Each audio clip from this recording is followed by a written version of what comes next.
Добрый день, друзья! Я приветствую всех в студии Вестника Кавказа. Меня зовут Александр Каргин, я политолог, и сегодня мы подводим экономические итоги года. И у нас в гостях Михаил Хазин, известный экономист. Здравствуйте, Михаил Леонидович. Здравствуйте. И начнем мы, наверное, с общего вопроса. Вообще, в каком состоянии на момент наступления 2025 года находится российская экономика? В каких сферах ей удалось полностью приспособиться к санкциям? В каких сферах это предстоит сделать в новом году? Картина следующая. Если у нас недоинвестированная экономика, денежной массы недостаточно. Частично эту проблему решил Геращенко в 99-2002 году, но как бы не до конца. В недоинвестированной экономике, когда вы начинаете делать инвестиции в реальный сектор, у вас инфляция падает, и начинается бурный экономический рост. Именно это произошло в 2022-2023 годах. В конце 2022 начале 2023 года. Инфляция упала практически до отрицательных значений в ранней весной 2023 года. Ну и начался экономический рост. Поскольку все это происходило на фоне санкций западных, то на Западе взвелись, сказали, что за безобразие, и, значит, стали давить на Набиуллину и Силуанова, чтобы они, значит, что-то сделали с этим безобразием. И, соответственно, они придумали. Значит, Набиуллина начала девальвировать рубль. Поскольку у нас импортная экономика, импортозамещения нету, не было никогда, то у нас, соответственно, стали расти цены на импортные товары, инфляция издержек. И якобы для борьбы с этой инфляцией Набиуллина стала повышать ставку. Поскольку абсолютно очевидно, что на инфляцию издержек повышение ставок никак никак она не влияет, то это Эта мера вообще никак не повлияет на сдерживание инфляции, на ваш взгляд? никак. На инфляцию издержек повышение ставки никак не влияет. И дальше ситуация совершенно банальная. Ставка повышается, доступ к оборотным средствам падает, как следствие начался экономический спад. То есть это была такая вот целенаправленно вредительская операция. В результате финансовая система пришла в сильно дестабилизированное состояние, потому что у нас стало падать производство всякого ширпотреба, и потребность в импорте стала расти. А импорт как бы очень сильно растет в цене из-за девальвации рубля. Теоретически, для того, чтобы спасти ситуацию, надо сейчас ставку сделать 6% и рубль обратно сделать в 80, а лучше 60. Да, это вызовет некоторые сложности, и при этом надавить на банковскую систему, чтобы она вела себя прилично. Но ожидать этого при нынешнем руководстве Центробанка и Минфина невозможно. Вот вам вся картинка. Да? То есть она банальная до жути. Экономический рост в начале 2023 года сменился ярко выраженным экономическим спадом. Но он, конечно, меньше, чем на Западе, но все-таки он есть. А что касается, и при этом падает уровень жизни населения. Что касается снова, да, он начал было расти в 2022-2023 годах, а сейчас снова падает. Но тут есть тонкость, потому что по линии оборонки и по линии как бы тех, кто подписывает контракты с Министерством обороны, появился слой людей, которые получают относительно приличные деньги. Но это тоже создает проблему, потому что, знаете, как это было в деревнях, когда повышали пенсии, то немедленно повышались цены в магазинах. То есть вот подняли пенсии на 5%, и цены в магазинах на 5%. То есть как старик мог купить себе там какое-то количество крупы, столько он и может купить, а больше не может. Вот, так и тут. Да, в тех магазинах, куда стали ходить вот эти вот люди, у них стали повышать цены дополнительно. Ну, типа, вы богатые, делитесь. Вот, поэтому я считаю, что экономическая политика у нас крайне вредительская, с этим что-то надо делать, но поскольку начинается война в мире, то по этой, причем так вот уже как бы основательно, то по этой причине никто ничего делать не будет. Какая сейчас ситуация с кредитованием вообще в целом с работой банков? Ну вот если в двух словах, то есть у нас кредитование снизилось, правильно? Ну, конечно, снизилось, естественно. Никто не берет кредиты. Тут, правда, есть свои тонкости. Ну, потому что если человек понимает, что кредит будет через 3 месяца еще дороже, то у него возникают возможности там каких-то игрищ на эту тему. Но, в общем и целом, да, у нас как бы остановилась ипотека, остановилось строительство. Оно не в смысле в ноль, но так очень основательно. Вот. Ну, как бы еще там целая куча проблем. Вот, ну, имеется же оценка, да, если у вас ставка по семейной ипотеке 6%, а ставка для банка 24%, то 18% платит государство из бюджета. Если ипотека на 20 лет, то государство переплачивает. И выясняется, что оно переплачивает банкам как бы в 3 раза. То есть вместо того, чтобы выкупить 3 квартиры, государство на это может выкупить только одну. А все, что сверх, это идет банкам. Ну, то есть фактически создан новый паразитирующий класс, который паразитирует на бюджете. Что идиотизм, конечно. Вот вам вся картинка. Скажите, какое место сейчас в российской экономике играет доллар и, ну, вообще, вот пользу или выгоду приносит России, российской экономике долларизация? Вот. Ну, как бы у нас сложная очень картина. Да, я не берусь вам сказать, какое количество долларов наличных сейчас в экономике. Есть целая куча проблем, потому что уже даже дураку понятно, что э, э, Соединенные Штаты Америки объявят частичный дефолт и обрушат этим все системы вот этой вот наличной торговли и еврейскую, и исламскую, и китайскую. Ну, потому что они все построены на наличных. Ну вот. Поэтому я бы с чрезвычайной осторожностью сейчас бы относился к доллару. Ну, понятно, что если у вас этих долларов там 10 тысяч или даже 20, это, в общем, терпимо. А если у вас их 200 тысяч или еще больше, вот тут уже начинаются проблемы.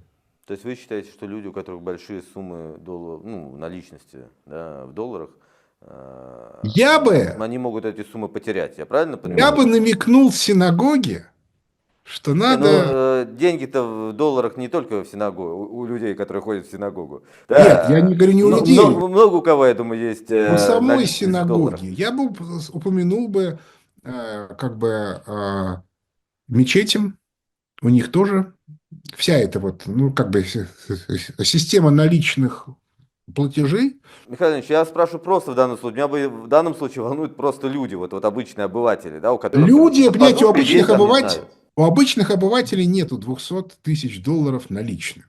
Поэтому Ну, не, ну 20 тысяч тоже не хочется потерять, например, да, почему? Ну, 20 как тысяч бы. терять не хочется. Но я думаю, что 20 тысяч можно что-нибудь придумать. Я хотел спросить вообще, ну, вот в связи с такими колебаниями, в связи колебаниями доллара, вообще непонятно, какое будущее у доллара. Насколько есть смысл БРИКСу вводить свою валюту для внутренних, например, расчетов? А БРИКСу не нужно вводить свою валюту, это вообще бред с точки зрения экономической. Потому что у всех этих стран свои направления. Каждая из них должна быть теоретически лидером своей валютной зоны. Ну, уже там Бразилия с ЮАР уже не смогут, но Индия, Китай, Россия, у них должны быть свои зоны. У них всех разные направления. У них должна быть система расчетов взаимных. Проще всего это сделать через клиринговый фонд. И все. И не нужен нам никакой доллар. Вот. Ну, никаких проблем. Я вас слышу. Чуть-чуть, А единая валюта не нужна совершенно. От нее только толку. Она очень дорого стоит, а толку никакого нет. я вас слышу. Чуть-чуть про региональную политику, региональные истории. Какие страны, на ваш взгляд, на данный момент являются такими ключевыми экономическими партнерами России, в том числе на постсоветском пространстве, и чем вообще мы сейчас в основном торгуем, то есть вот с этими партнерами? Ну, как бы у нас на самом деле много, да, мы, например, довольно много вот торгуем э, мы довольно много поторгуем с Евросоюзом. Как это смешно не звучит. Многие в это не верят, но это, тем не менее, из-за чего, собственно, весь сыр-бор? Из-за чего сыр-бор, который вот с Данией? Потому что мы все время увеличиваем а, экспорт нефти. Если война на Ближнем Востоке будет, то мы на этом получим совершенно колоссальные доходы, потому что цена на нефть вырастет до 150-180. Ну Мгм. вот. Жизнь идет. Поймите, вот в чем вся проблема? Это многие не понимают. Дело в том, что мы жили на протяжении, ну, вот там, 40 с лишним лет. Ну, мы жили меньше, там, 30, да, а они жили лет 45. В условиях финансового феодализма. Чем хорош феодализм? Да, да здравствует крепостное право, светлое будущее человечества. Вы живете как крепостной. То есть вам выдается то-то, то-то, то-то, то-то. Да, уровень среднего класса 80-е годы – это джип и домик. У вас есть свое жилье, своя машина. Сейчас выкинули жилье и машину. Молодежи говорят, вы должны быть свободны, чтобы можно было переехать из города в город, поэтому снимайте жилье, и вот у вас там как бы арендная машина. Обращая внимание, вы тем самым существенно сокращаете базовые активы, которые принадлежат домохозяйству. То есть фактически вы можете ему уменьшить заработную плату, потому что вам не нужно в нее включать ту часть, которая на, как бы, на зарабатывание жилья и, и машин. Но тем не менее, вот, это вот, значит, крепостное право. Дальше вы неожиданно обнаруживаете, что у вас кредит, что у вас медицинская страховка и т.д. и т.п. И если вдруг вы теряете работу, то это катастрофа. Да, это значит, вас ждет наркоманское будущее, 2-3 года на улице, а потом смерть. Ну, собственно, вот нам картинки вот улиц американских сейчас в большом количестве показывают. Вот. Это вот как бы крепостное право, светлое будущее человечества. И вдруг неожиданно выясняется, что даже на эту систему денег нет. Почему? Потому что эта система, ведь что такое крепостное право? Это все-таки, что люди получают некоторые доходы. А если нет денег на эти доходы? В сегодняшних Соединенных Штатах Америки поддержка спроса осуществляется за счет бюджета. Это схема Дубинина-Чубайса. Вот. Сейчас, соответственно, уже все, да, ресурса больше нет. Эта модель разрушается. И у вас вот этот вот финансовый феодализм тоже разрушается. Вы куда идете? Вы валитесь в родоплеменной строй, то есть будут бегать банды, которые будут отбирать у людей еду. Вот туда все идет. Я прошу прощения, а в Сирии уже это сделали. И что? Собственно, это ждет всех. И Европу это ждет Запад. А что сейчас в этом самом, в секторе Газа? А сейчас, соответственно, скорее всего, и Ливан будут взрывать. А потом попытаются Иран. А потом цена за нефть 150-180. А что это означает? Это означает, что рядовому обывателю электричество становится не по карману. Ну и так далее и тому подобное. В общем, Благодарю. все это, Мгм. Да. причем, обращаю ваше внимание, это движение к хаосу, оно идет по сразу двум направлениям. Экономически, и это как бы все было описано еще там 20 с лишним лет тому назад. Мы с Андреем Кобяком это написали в книжке «Закат империи доллара и конец Пакс Американо». Там все описано, как это все будет происходить, и ровно так оно и происходит. Вы знаете, у меня есть же телеграм-канал и закрытый телеграм-канал с чатом. И в чате люди пишут, вы знаете, Михаил Леонидович, да, вот мы вас начали читать там с 12 года, с 15 года, некоторые говорят, мы вас читаем там с 5 года. Чат у меня и такой вот постоянный канал появился в 2003 году. То есть уже, в общем, 22 года прошло. И все говорят одно и то же. Это удивительное совершенно дело. Да вот все, как вы описали, так оно вот и происходит. А я им говорю, что, ребят, ну так и это и понятно, потому что я описываю экономические процессы и их следствия. Но это объективно, да, то есть, условно говоря, если у вас средняя температура падает, ну, то есть, вот идет зима, то люди начинают надевать там пальто, шубы, валенки, в общем, утепляться. И это такая объективная тенденция. Так и тут. По мере развития кризиса уровень жизни человека падает, и начинают разрушаться инфраструктурные а, институты, которые обеспечивали спокойную жизнь среднего класса. Михаил Леонидович, нефть по 150, по 200 и так далее, это выгодно России? Но это выгодно России и США. И невыгодно Западной Европе, Китаю и Японии. То есть получается, вот если будет развиваться так, как вы говорите, то это будет выгодно России и США. Ну, в общем и целом, да. Сегодня да. А вы обратите внимание, Фицу приехал в Москву, встречается с Путиным, а одновременно Трамп говорит, нужно мне встретиться с Путиным. Ну, то есть, не нужно быть семи пядей во лбу, чтобы не понять, что Фицу, скорее всего, приехал к Путину договариваться о встрече с Трампом. До этого приезжал Карлсон. Но Карлсона к Путину не пустили. Почему?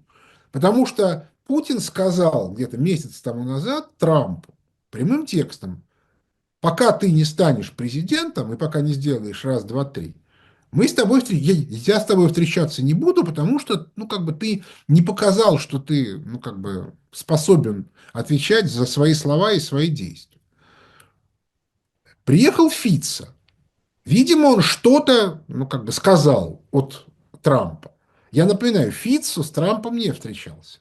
Но с Трампом встречался Орбан. А потом приехал и разговаривал с Фицу. А потом приехал Фица к Путину. Я не исключаю, что они там о чем-то говорили. И Трамп сказал, вот я беру на себя вот такие-то обязательства. Это тут уже как бы это сказать, это вам не атомная бомба, которая то ли есть, то ли ее нет. Вот. Это вполне такая вот уже более-менее видная невооруженным глазом связь и конструкция. Михаил Леонидович, давайте поговорим немножко о тематике нашего канала, о Кавказе, затронем вопрос Средней Азии. Ну, во-первых, каковы сейчас стратегические интересы России на Кавказе, в Средней Азии, и какую выгоду принесет России реализация международного транспортного коридора Север-Юг? То есть это вот то, что сейчас Ну, смотрите, для того, чтобы был коридор север-юг, нужно, чтобы Иран не взорвали.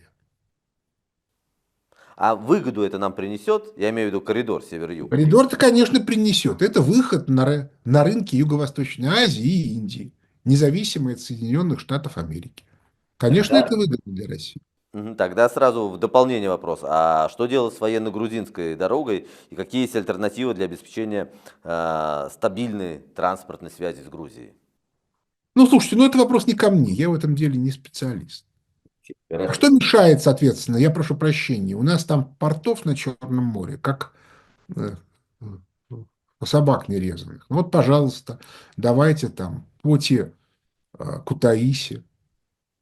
Хорошо, Михаил Ильич, а вот тогда вот по-другому, вот насколько, в принципе, экономические связи сейчас влияют, ну, имеется в виду с там, государствами Южного Кавказа, там, с Азербайджаном, например, с Грузией, насколько экономические связи сейчас влияют на политические отношения с этими странами? Ну вот заметьте, Грузия, она не стала делать каких-то неправильных шагов, не стала присоединяться к санкциям, вообще, как бы, ну, я имею в виду, правительство Грузии старается демонстрировать по отношению к России, ну, такое, демонстрировать формальное дружелюбие, так скажем, по крайней мере. Потому что в Грузии нашлись люди, которые поняли, что Грузия без России существовать в принципе не может. И дело здесь не в политике, а в голой экономике. Потому что нету То есть ни все-таки одного... экономика влияет на политику. Да, нету ни одного товара грузинского, который бы не могла производить Турция дешевле. По этой причине Грузия может существовать, у нее нет внутреннего рынка, только внешний. Продавать она что-то может только на север, но у нее должны покупать, хотя это менее выгодно, чем покупать у турок. Единственное, что может быть, это вот, что Грузия православный друг России. Мгм. Если Грузия враг, она умирает от голода. Не, ну, конечно, американцы могут, соответственно, дать каких-то денег и поставить там свои военные базы, но в этом случае, вот вам Украина, вам пример. Уже понятно, Россия не допустит военных баз американских на территории Грузии. Вот и все. Скажите, почему Армения, несмотря на то, что она так формально жаждет попасть в ЕС, да, и об этом говорится, есть такое некое стремление, тем не менее Армения не выходит из ЕАЭС, то есть не отстраняется от того формата, в котором находится сейчас. Но она уже выходит из АДКБ. И де-факто она из ЕАЭС выйдет. Как только, значит, она сейчас российскую базу уберет, ну, потому что там находятся у власти вот те же такие же люди, как в Евросоюзе. И в Грузии то же самое было. Вот. Так что тут как раз тоже все понятно. То есть Армения выйдет в итоге. Ну, да, ну, потому что там у власти стоят люди, которым на Армению, как на страну, глубоко начхать. И которые хотят исключительно одно – переехать в свою виллу, там где, на Лазурном берегу или в Лондоне, я уж не знаю где. Это единственная мечта, да, все остальное идет лесом. Михаил Леонидович, спасибо. Мы подвели с вами экономические итоги года. Теперь самое главное, чтобы они не подвели нас. Спасибо за интервью, спасибо за очередной токсичный диалог. С нами был Михаил Хазин, экономист. До встречи в новом году. До свидания.